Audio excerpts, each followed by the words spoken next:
Thank you for joining me for Drop 15 in Quarantine Part 1.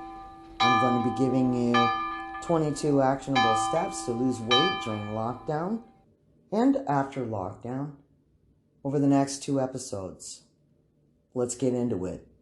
Number 1, drink more water. I think just about everybody needs to drink more water. If you need to add lemon, lime, orange, maybe you would like to have some herbs in there, spearmint, peppermint, lemon balm, anything like that. Whatever helps you drink more water, do that. So, little simple tricks you can try is knowing that you're going to be filling your 2-liter bottle once or your 1-liter bottle 2 times. You can also try alternating between a glass of water and coffee or whatever beverage. And I'm hoping that's not a sugar beverage.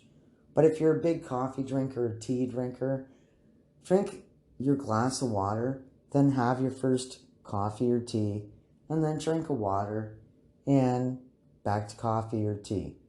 It's a really simple system, and anybody can integrate that into their regular daily life. Also remember, with water, if you're a law of attraction person, you can infuse your water with your intention. So if it's your intention that this water is going to help you lose weight, speed up your metabolism, heal every cell in your body, you can put those intentions into your water prior to drinking it. It's just another reason to drink more water. Number 2, I want you to think about adding more fresh vegetable and vegetable juice. And when I say vegetable juice, I mean the juice that you make at home with your juicer. So adding more of that to your daily intake. So the recommendation might be 5 servings. I'm going to suggest that you multiply that by 2 and go for 10 servings. So a serving of vegetable juice can easily have 5 to 8 servings of vegetables in it. And that's why I say add a glass of vegetable juice. It's really simple and easy to make. And it's one of my favorite ways to get soluble and unsoluble fiber just like that. One quick drink. And you'll notice that when you start adding fresh raw vegetables and vegetable juice to your daily consumption, you're going to see your energy levels will rise. And all of the colors of vegetables in the rainbow are required. So whatever vegetables you're making, whether it be vegetables and dip or making yourself a big large salad, I'm going to suggest that you switch back and forth to avoid boredom. So maybe one day you have a big large salad, maybe another day you have a stir fry, maybe another day you have vegetables and dip, and so on and so forth. And with your vegetable juice, maybe one day you can have vegetable juice, and maybe the next day, whatever vegetable juice you had left over, I know I usually juice for 2 days at a time. You can put a bit of that into your smoothie. So vegetable juice one day, smoothie the next day, right? Try to keep it interesting and different, or you may feel bored and not want to continue with it. So tip number 3 is to have healthy snacks. I know it's really difficult because it's so simple to open up a bag of Doritos and just turn it upside down and just eat those suckers right out of a bowl, 5 handfuls at a time. Doritos are tasty. I am not going to deny it. And there's no reason to stop eating them entirely, but in moderation. So we don't need Doritos every day. We don't need them more than twice a week, maybe. And we certainly don't need to eat a whole bag at one time, do we? Seems unlikely. So healthy snacks. For you, could be nuts, could be popcorn if it's non-GMO. Make sure of that before you start eating the popcorn. Vegetable sticks, sliced apple or other fruits. You want to go easy on the high sugar fruits because it's not good to have a whole bunch of sugar at one setting at one time. So, have apple, have grapes, but also have some vegetables there, maybe some cheese, cottage cheese, feta, cheddar, whatever. All these things are healthy snacks, seeds, anything like that is going to be much better for you than eating chips or crisps. Tip number 4. Stop eating at least 2 hours before you know you're going to bed. So I know that some of us, especially now, during this whole quarantine thing, we're staying up to all kinds of wacky hours in the night. Try to get yourself on some kind of a schedule. If you're usually going to bed at midnight, then you know at 10 p.m. it's time to shut down all the food. That's it. So shut down the food, go brush your teeth, and it's water only from 10 p.m. until midnight. You want your body to use all of its energy for healing and repairing your cells while you're sleeping, not for digesting this massive meal that you had 15 minutes before you passed out beside the pizza box on the couch, right? Makes sense. Number 5, it's really important to get proper rest. When your brain gets proper rest, you're going to be able to make better choices. So you're also going to have more energy to exercise or to feel like, oh, well, okay, I will cut up those vegetables and eat that. Getting proper rest also lowers your cortisol levels, right? Yes, I get that we need cortisol for the whole fight or flight thing, but we don't need that every moment of every day, right? Cortisol at high levels, it is going to make us gain weight. It's going to put stress on our body and create all kinds of unhealthy things. So cortisol is good when there's a train coming at you, but after that, you don't need it. So if you're not in the habit of being in situations where there's a train coming at you, then proper rest is going to be good. It's going to help lower your cortisol levels, and that's going to help you release weight. Number 6, I want you to think about losing all of your lame ass excuses, because I know that we have so many of them. I always put the weight back on. There's no point in even trying. I'm really too busy. Healthy food is, it's too spendy, right? It's going to cost a lot of money. I'm going to be hungry all the time. Do any of those things sound like total bullshit to you? Because that's what it sounds like to me, right? There's no such thing as being too busy to love yourself enough to put some good things into your body, to go for a little walk, to get some fresh air, to get some sunshine. If you're too busy for all that, then it's time for you to reevaluate your life. Now, I noticed that you did have lots of time, though, to post cute cat videos on Facebook. So I'm going to suggest that you use that time to make your salad. And maybe you could just cut back to one cute cat video a day. All right, number 7, meditation. Now, meditation is going to help you lower your cortisol levels. You're going to feel less stressed out. If you just take a few minutes, just 5 or 10 minutes to breathe. Do some 4 square breathing. Breathing into the count of 4, holding it for the count of 4, exhaling to the count of 4, and holding again to the count of 4, and then starting it again, breathing in. So you don't need special meditation training, but there's plenty of it on YouTube if you feel like you do like that. If you would like a guided meditation, there are plenty of short ones. There are also plenty of long ones. You can listen to a guided meditation to fall asleep to. That's totally fine. You can also just concentrate on your breathing while you're doing mundane tasks that your brain does not have to be involved in. So something repetitive like folding laundry, doing dishes, your brain is not involved. You are on autopilot. So you can use that time just to breathe in and breathe out and just relax. Tell yourself it's going to be okay, because it really is. Tip number 8, move for 30 minutes a day.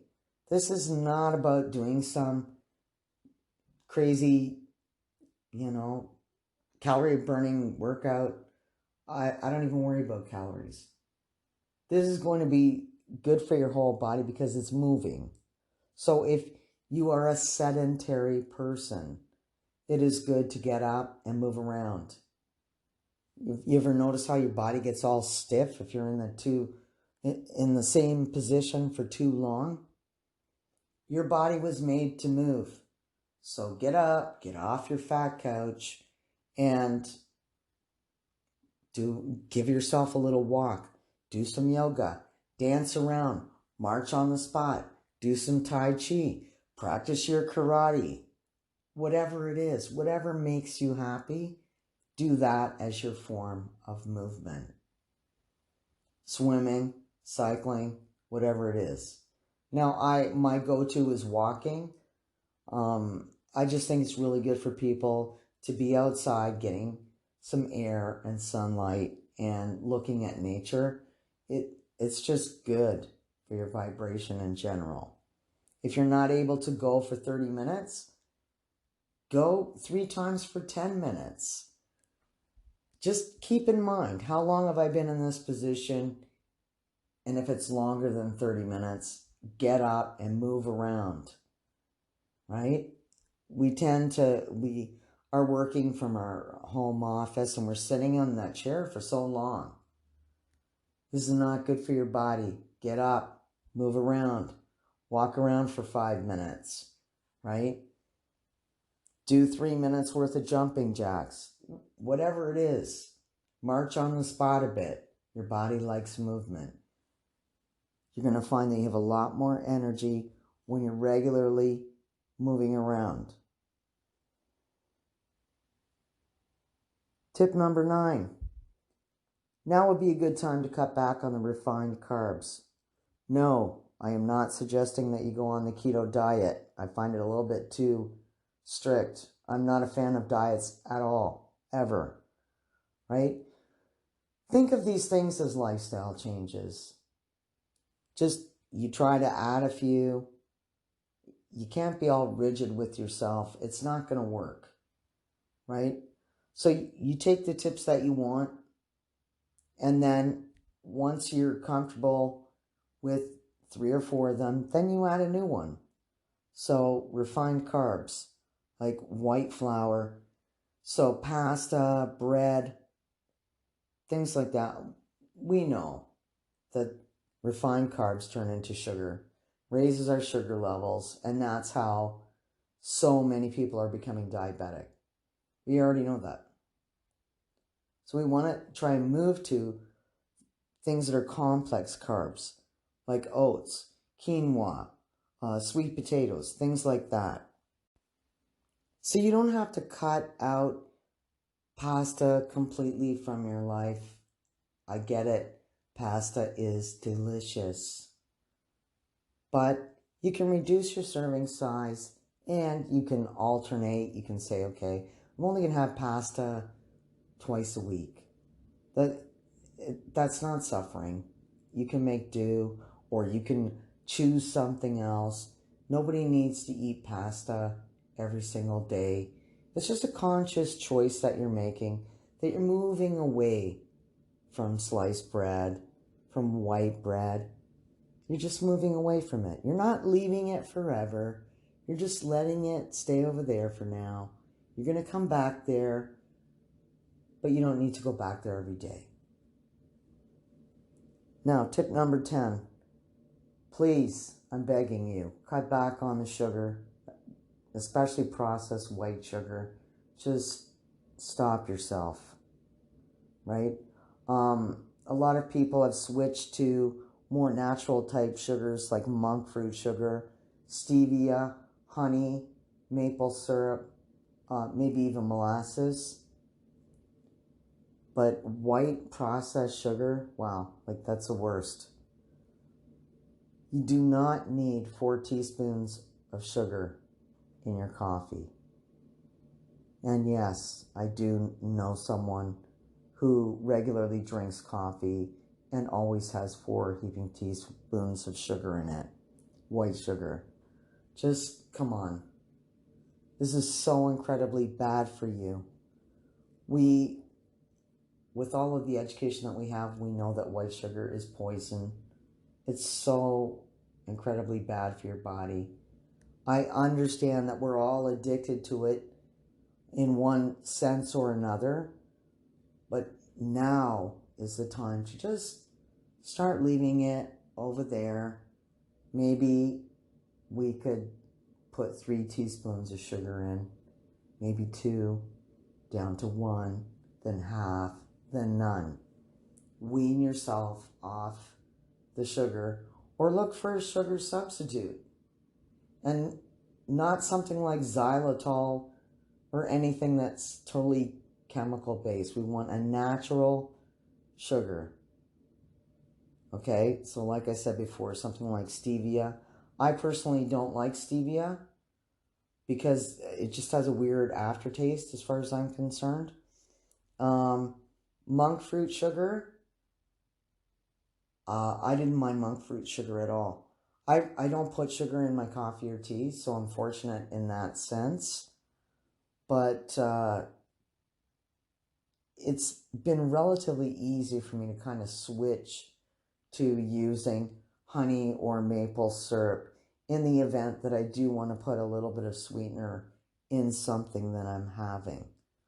So just think about those things. Just moving away from the pastries and the sugar cereals and anything that's really, the Hostess Ho-Hos, the moon pies. You don't need all that, right? So we're just moving away from it. We don't have to leave it forever. We can love it from a distance. Once in a while, we'll come back. But we don't need that on a daily basis. And here is your last tip of part 1. Start the day with all of the right intentions. Have a glass of water. Have some protein. You're going to find that protein is going to help really kickstart that energy that you want first thing in the day. If you're doing intermittent fasting, and some people do, they just do it naturally. But if you are doing intermittent fasting, then you don't need to do that every day. On the days that you are eating, have a good routine. Get up in the morning. Have a glass of water before you have coffee or tea. Before you have anything. Have that water. Greek yogurt, eggs, cottage cheese, peanut butter, those are all protein things. You want to try and stay away from things like heavy-duty sugar cereals, right? Lucky Charms, they're chemically delicious. I get it, but just move far away from that for now.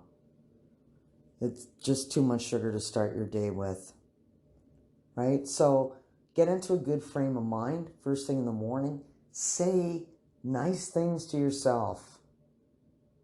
Today's going to be a great day. It's fun and easy for me to lose weight. I am going to have an amazing walk today. I'm going to walk over here. It's going to be great. I am really looking forward to doing yoga with my kids. I am looking forward to going swimming. Whatever it is. Talk to yourself nice. You know what? Your brain is listening. We get more of what we focus on. So what we're speaking about, what we're thinking about, that's what's heading our way. So think nice, talk to yourself nice, do the best you can. Thank you so much for tuning in and listening to this today. And I am really excited about recording part 2 of Drop 15 in Quarantine. Talk to you next time.